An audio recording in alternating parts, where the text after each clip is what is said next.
Today, I'm going to share with you two ideal investing styles based on your age and kind of where you're at in life so you can make the best decision for yourself. See, the whole point of investing or even being in the markets is to have the markets work for you.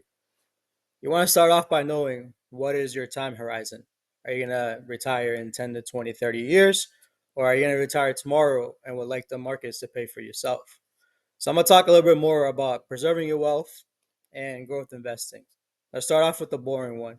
And by the way, I'm going to share with you some stocks that I recommend you add to your watch list because they're pretty good stocks. All right, let's start off preserving your wealth. So we have a company, for instance, like Pfizer. Pfizer is a stable company. They made a lot of money, as you can see right here during COVID, and they have a lot of money right now. Right now, they're pretty low, but they've been acquiring so much other competition. It's insane. But today, we're here talking about preserving your wealth.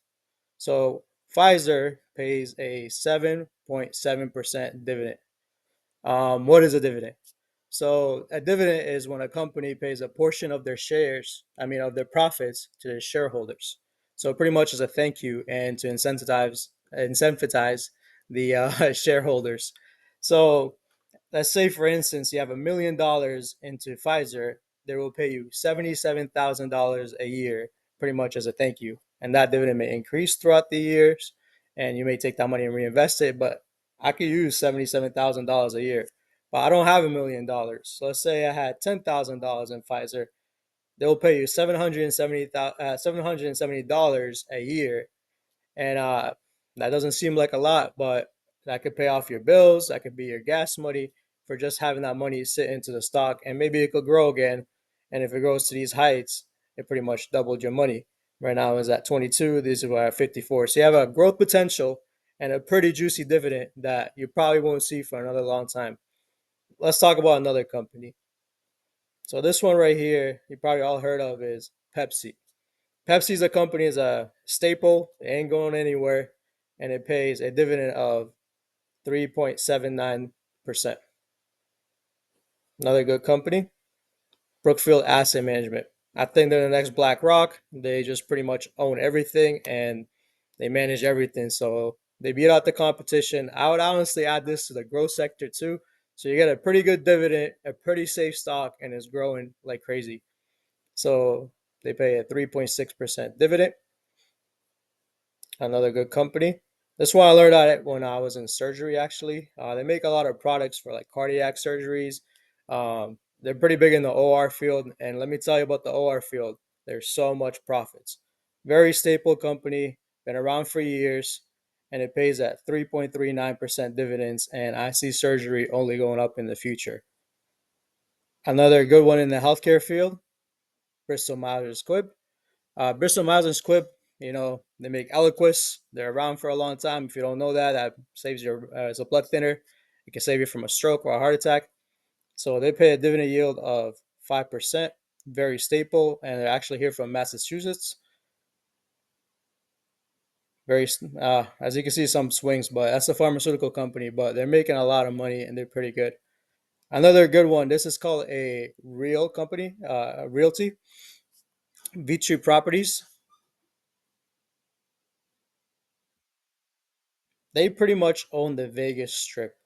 So if you look at MGM, they own the casinos themselves. These companies like Caesars, like the Caesars Palace, they rent from Beach's properties. They technically own the land and the building, so they're pretty good, and they pay a 5.32% dividend yield. And I think I could add that to the growth sector too.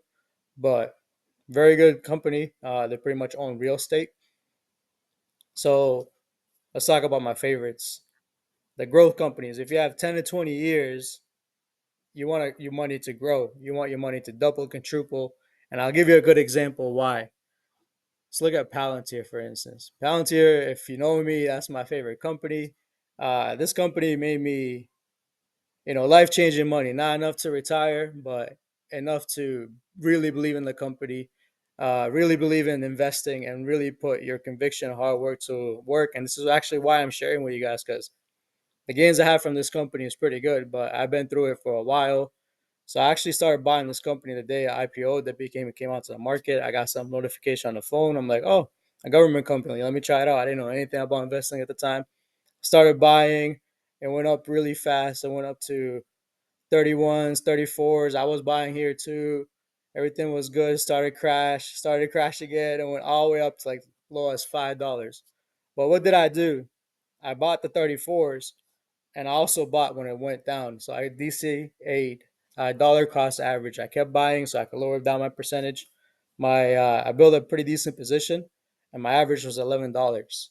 And right now, as you can see, it's $93. It went up as high as $125, but now it's at 93. So I felt a little bit pain, but I'm not complaining. I have this company since it was $11. So this is a growth investing. It's a risky company. It could have went down. It wasn't profitable at the time. It could have went to zero. My investment could have went to zero, but I had that time horizon to take the pretty much risk. But I really looked a lot into this company. I pretty much studied everything about it. Honestly, I studied it. So I had a very high conviction, and that's why I was able to buy more when it went down. It wasn't good going down, 20, 30, 40% of your total investment. But now I'm up 800%. So I'm very grateful for this company, and this is a growth investment right here. Personally, I'm not buying because my average is at 11. I have a pretty good, pretty much position, and the valuation is pretty high right now. But I don't know why I say that. I don't know why I'm not buying because right now market cap is at. So this is how much the company is worth. It's $219 billion, and from the day when I bought it, I said it's going to be $1 trillion company. But yeah, this is Palantir. Let's talk about another good one. Robinhood.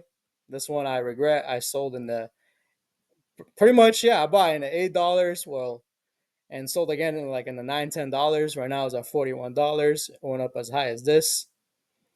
80, $65. So yeah, this is a growth investment. It takes a while to skyrocket. It may go down. You may have to wait years. And this is why you have to know your time horizon.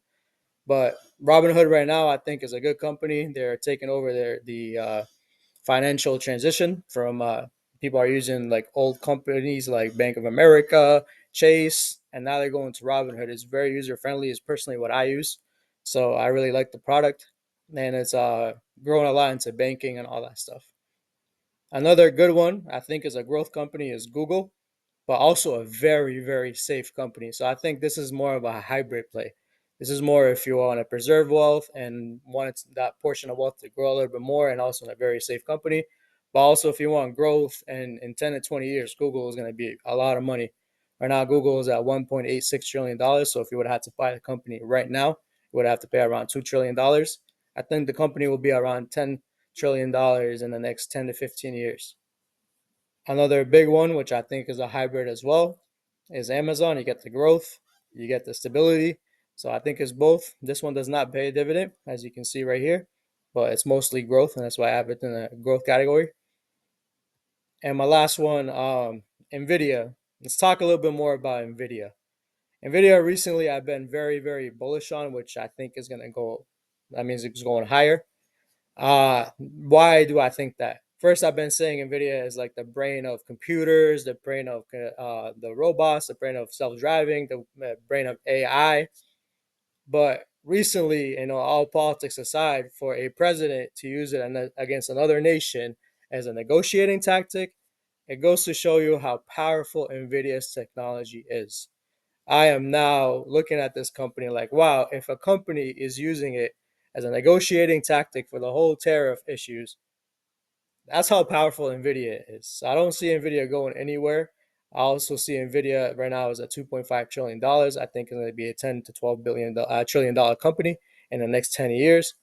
And every big company right now, Nvidia really in that GPU sector and the pretty much the brains of AI and the robots and self-driving, nobody can compete with Nvidia, and it's that powerful that we have sanctions against other countries that they can't use it. So recently, I've been looking at Nvidia and I've been buying more of. So yeah, I hope that kind of helped you understand what your time horizon is. Kind of give you some good ideas on what stocks to look at. Just make sure consider it. At the end of the day, it is your money, so make sure you invest in something that you do like. And yeah, thank you.